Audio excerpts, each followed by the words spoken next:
In 2026, building a Claude AI agent has moved beyond simple chatbots to agentic workflows, systems that can plan, use tools, and verify their own work. Depending on whether you want to build a coding assistant or a custom business agent, there are three primary paths. The Claude Code Way: coding agents.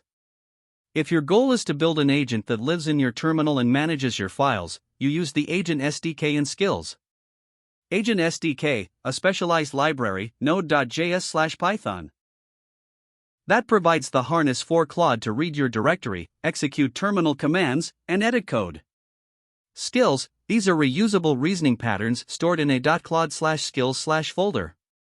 Unlike a prompt, a skill contains a skill.md file that teaches Claude a specific workflow, e.g., how to debug our specific database schema. Subagents: you can spawn specialized subagents using the /agents command. To handle isolated tasks, like a security reviewer that only has read-only access to your code. The MCP way: connected agents. To build an agent that actually does things in the real world, like sending Slack messages, querying Google Drive, or checking GitHub, you use the Model Context Protocol, MCP. Standardized connection: MCP is like a USB-C port for AI. You connect your Claude agent to an MCP server. There are thousands of pre-built ones. Context efficiency. In 2026, Claude uses programmatic tool calling.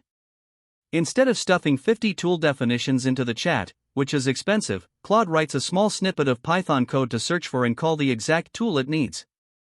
Local versus remote: you can run MCP servers locally on your machine or connect to remote enterprise servers via OAuth. The Developer API way: custom agents. If you are building a standalone app, you use the Messages API with these specific 2026 features. Adaptive thinking. Use the thinking equals, type, adaptive, parameter. This allows the model, like Claude 3.7 Sonnet, to pause and reason through a complex plan before